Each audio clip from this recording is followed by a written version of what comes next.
Setelah kenabian Nuh alaihissalam, nabi yang diutus setelah itu adalah Nabi Hud alaihissalam. Jadi ada 4 orang nabi yang berasal dari Arab. Yang pertama Nabi Hud alaihissalam, kemudian Saleh, Syuaib, dan Nabi kita Muhammad sallallahu alaihi wasallam.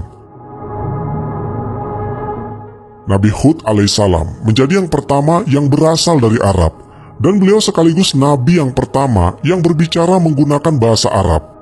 Nasab Nabi Hud alaihissalam adalah Hud bin Shalih bin Arpakshad bin Sam bin Nuh alaihissalam. Beliau berasal dari suku Ad bin Aush bin Sam bin Nuh alaihissalam. Artinya Allah subhanahu wa ta'ala mengutus Hud untuk berdakwah kepada saudaranya sendiri. Kaum atau suku Ad ini adalah orang-orang Arab yang tinggal di Al-Ahqaf, yaitu sebuah pegunungan berpasir yang terletak di daerah Yaman. Letaknya persis ada di antara Oman dan Hadramaut. Syekh Muhammad bin Ahmad bin Ilyas dalam buku yang telah diterjemahkan oleh Abdul Halim yang berjudul Kisah Penciptaan dan Tokoh-tokoh Sepanjang Zaman disebutkan di sana bahwa kaum Ad adalah kaum pertama yang menyembah berhala setelah terjadi peristiwa banjir besar di masa Nabi Nuh alaihissalam. Mereka adalah kaum yang diciptakan oleh Allah subhanahu wa ta'ala dengan postur, perawakan, dan kekuatan yang lebih besar daripada manusia lain yang hidup pada zaman itu. Kabilah-kabilah ini dipimpin oleh seorang raja yang bernama Jaljilan yang tingginya sekitar 100 siku. Menurut situs katadata.co.id, 1 siku itu sama dengan 45 cm.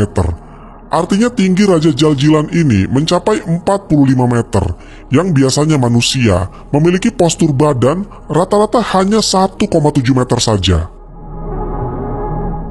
Nah, karena postur tubuh Jaljilan ini sangat besar dan tinggi, jika dia berdiri, dia seolah-olah mampu menutupi matahari dari bumi. Dan ketika dia meletakkan tangannya di atas sebuah gunung, dia bisa menghancurkan gunung itu dari semua sisinya. Wahab bin Munabbih mengatakan bahwa tinggi dari postur laki-laki kaum Ad adalah 100 siku, dan yang paling pendeknya seukuran 60 siku. Mereka belum mencapai dewasa kecuali setelah berumur 100 tahun. Mereka rata-rata bisa mencapai umur lebih dari 400 tahun. Ukuran dari kepala mereka kira-kira sebesar kubah yang besar. Mereka adalah kaum yang kejam dan menyembah berhala. Wahab bin Munabbih adalah seorang pemuka tabi'in dan ahli dalam bidang sejarah. Wahab diperkirakan berasal dari Arab Selatan dan memiliki darah Persia. Beliau memiliki pengetahuan yang mendalam tentang kitab suci dan tradisi dari Yahudi dan Nasrani, sehingga memiliki banyak riwayat dari kisah Israiliyat. Menurut dia, 60 orang laki-laki dari kaum Musa pernah suatu hari berteduh di dalam tengkorak kepala seorang laki-laki dari kaum Amalek. Jahid bin Aslam mengatakan, "Aku pernah melihat seekor serigala beserta anak-anaknya sedang berkumpul dalam kelopak mata dari seorang laki-laki dari kaum Amalek. Dan aku pernah menimbang 1 gigi gerahamnya, ternyata beratnya mencapai 10 kaki. Wahab bin Munabbih mengatakan, ketika kejahatan kaum raksasa itu kian memuncak, Allah subhanahu wa ta'ala mengutus Nabi Hud alaihissalam. Kemudian Jibril turun kepadanya dan berkata, "Sesungguhnya Allah telah mengutusmu kepada kaum Ad. Berilah mereka peringatan dan beritahukanlah mereka bahwa aku, Allah telah memberi mereka tempo yang lama, dan mereka telah aku beri kekuatan yang belum pernah diberikan kepada siapapun sebelum mereka. Aku jadikan mereka para pembesar yang menguasai emas, dan menjadikan mereka sebagai orang yang paling panjang umurnya. Datanglah kepada mereka, dan ajaklah mereka untuk bertauhid agar mereka tidak menyembah berhala, untuk kemudian menyembah Allah subhanahu wa ta'ala." Nabi Hud kemudian mendatangi mereka di saat mereka sedang merayakan hari raya.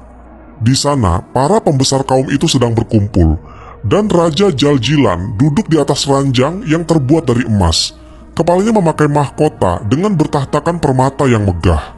Mereka tidak menyadari apapun kecuali suara Hud alaihissalam yang mengatakan, "Wahai orang-orang, beribadalah kalian kepada Allah subhanahu wa ta'ala, Tuhanku dan Tuhan kalian.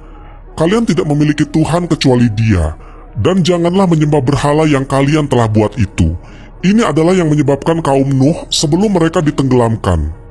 Ketika Raja Jalijan melihatnya, dia berkata, "Celaka engkau, wahai Hud. Apakah engkau menyangka dengan kelompok kami dan kokohnya kekuatan kami ini bisa mengalahkan kami dengan pernyataan-pernyataan tersebut? Tidak tahukah engkau bahwa setiap hari semalam 1000 anak dari kaum kami terlahir?" Tatkala Hud merasa bosan mengajak mereka untuk mengesahkan Allah Subhanahu wa Ta'ala, tetapi mereka tidak mendengarkannya, dia memohon kepada Allah Subhanahu wa Ta'ala agar meminta wanita-wanita mereka dibuat mandul. Sehingga pada tahun itu tidak ada satupun wanita dari kaum mereka yang hamil. Akhirnya mereka mengadukan hal tersebut kepada Raja Jalijan. Mereka berkata, "Sesungguhnya Hud telah memberi istri-istri kami menjadi mandul. Kami khawatir apa yang dikatakannya itu memang benar." Nah, kemudian Allah Subhanahu wa Ta'ala mewahyukan kepada Nabi Hud alaihissalam, "Kabarkanlah kepada kaummu agar mereka beriman kepadaku. Jika mereka tidak beriman, maka aku akan kirimkan kepada mereka angin yang membinasakan.